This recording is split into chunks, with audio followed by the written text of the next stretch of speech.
Hello friends, welcome to crazy GK trick.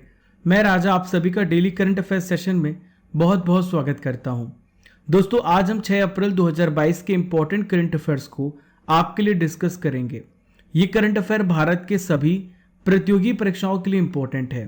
PDF को download करने के लिए आप हमारे नीचे दी गई टेलीग्राम लिंक और क्रेजी जीके ट्रिक एप्लीकेशन से पीडीएफ को डाउनलोड कर सकते हैं। रुकावटें आती हैं सफलता की राहों में, ये कौन नहीं जानता, फिर भी वह मंजिल को पा ही लेता है जो हार नहीं मानता।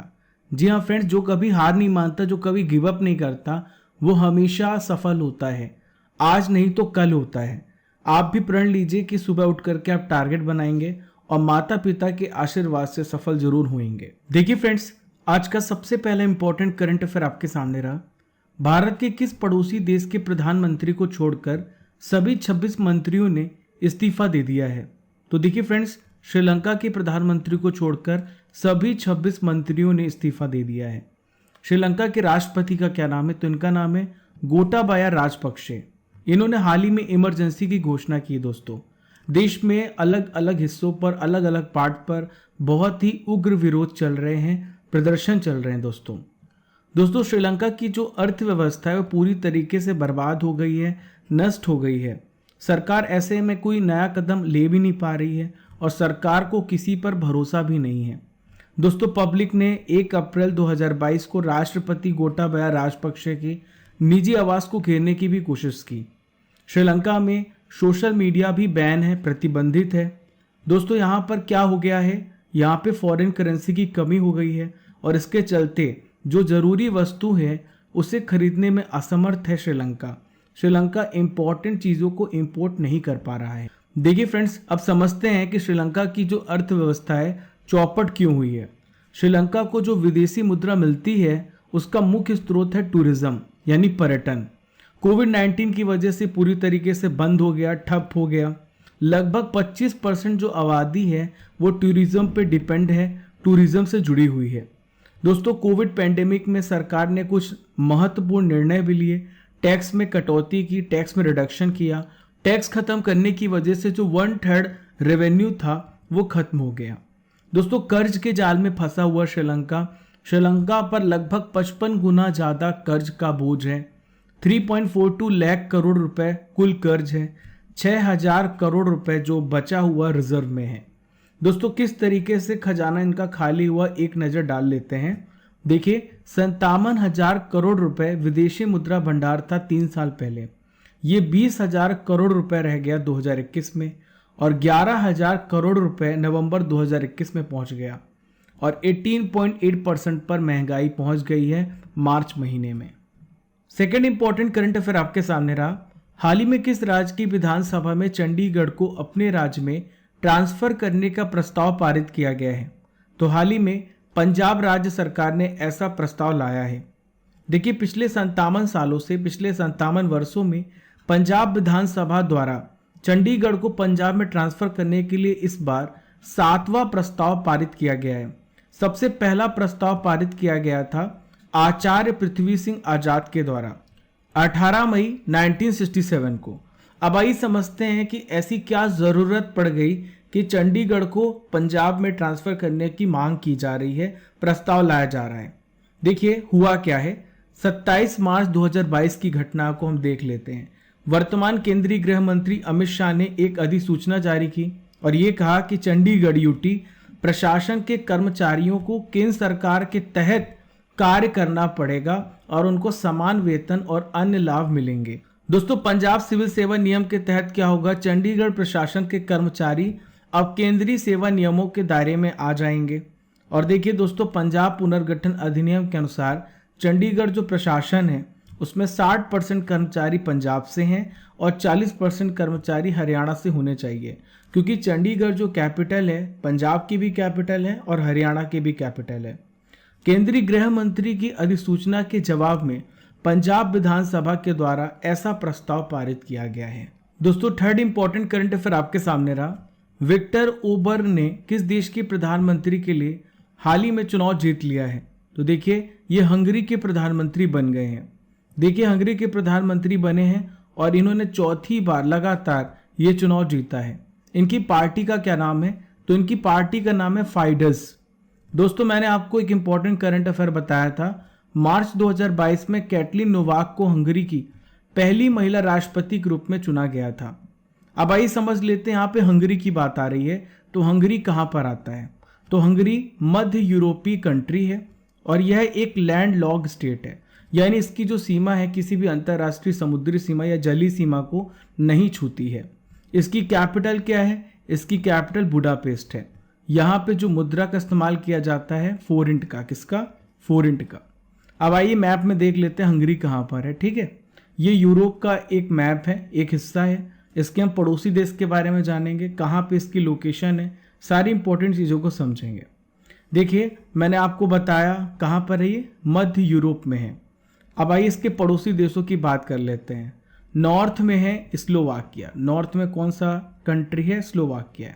ईस्ट में दो कंट्री हैं, एक यूक्रेन है और यहाँ पर देखिए रोमानिया है। ठीक है, दक्षिण में यानी साउथ में बात करेंगे तो साउथ में है सर्बिया और ये है क्रोएशिया। दक्षिण पश्चिम यानी कि साउथ वेस्ट में बात करेंगे तो साउथ वेस्ट में है स्लोवेनिया।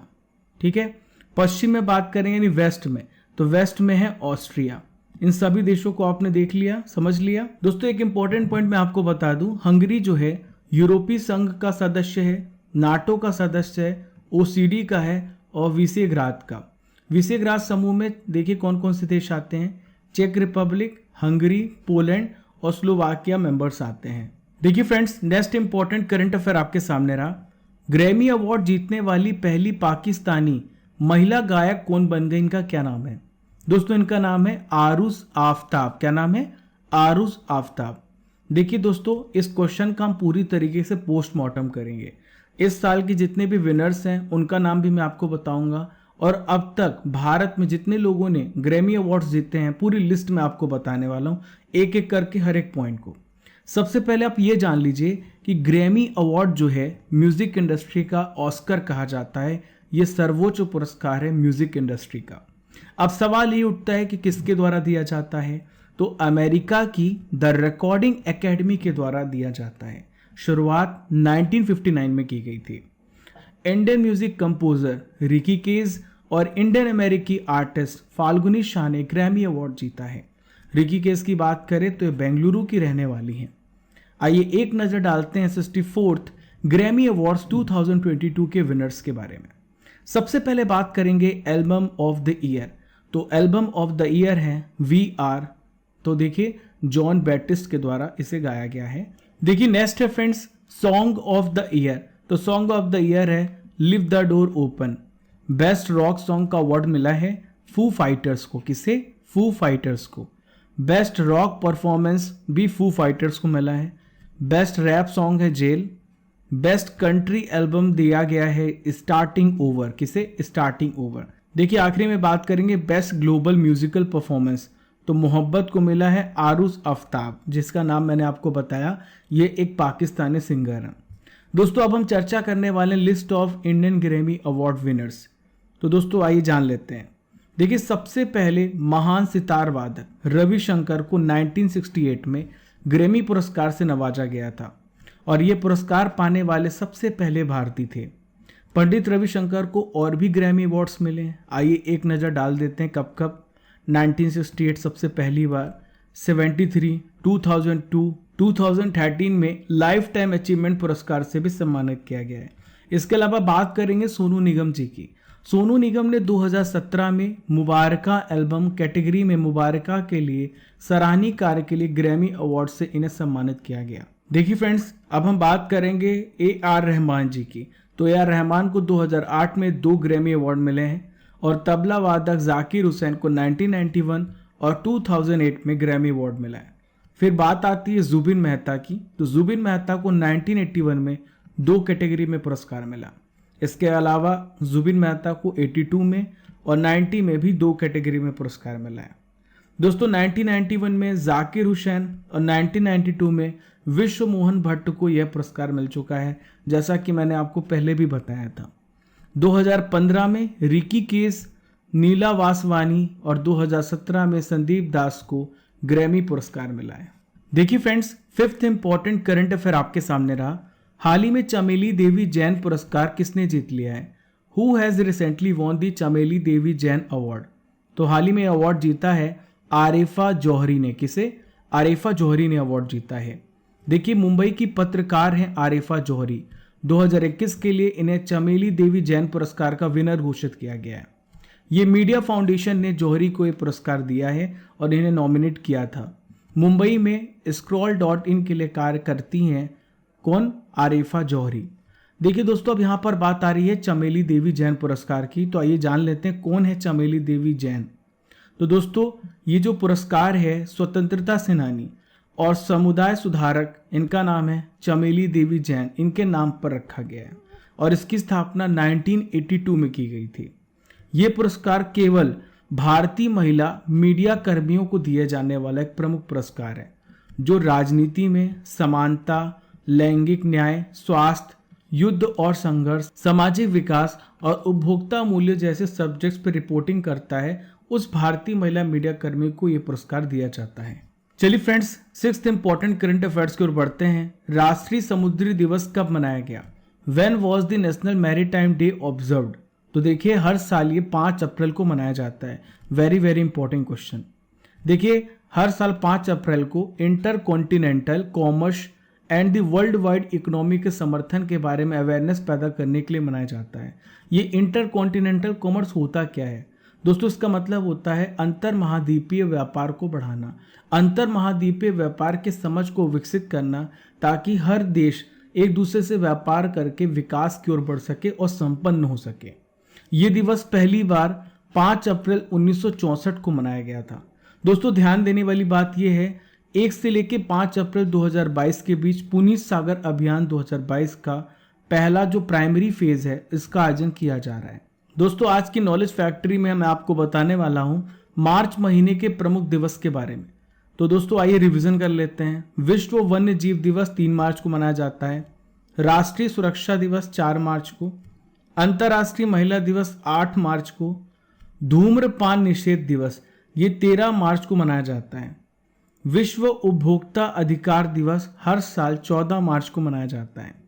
विश्व विकलांग दिवस 15 मार्च को। राष्ट्रीय टीकाकरण दिवस very very important, national vaccination day 16 मार्च को। देखिए, नेक्स्ट है 21 मार्च। 21 मार्च को मनाया जाता है विश्व वानिकी दिवस। देखिए, लास्ट है वर्ल्ड वाटर डे, हर साल 22 मार्च को मनाया जाता है। देखिए friends, 7th important current affair आपके सामने रहा। हाल ही में जारी की गई एक रिपोर्ट के अनुसार भारत में सबसे कम बेरोजगारी दर किस राज्य में है? तो सबसे कम बेरोजगारी दर जो है छत्तीसगढ़ राज्य में है। ये आंकड़ा किसके द्वारा जारी किया गया है? Centre for monitoring Indian economy के द्वारा ये आंकड़े जारी किए गए हैं। मार्च 2022 में बेरोजगारी दर जो छत्तीसगढ़ में है वो है 0.6% और मार्च 2022 में भारत में टोटल बेरोजगारी की जो रेट है वो है 7.6%। फरवरी में देश में बेरोजगारी दर 8.10% थी। अब आइए जानते हैं की पॉइंट्स को समझते हैं कि कहाँ पर सबसे ज़्यादा बेरोजगारी दर है। तो सबसे ज़्यादा बेरोजगारी दर हरियाणा में है।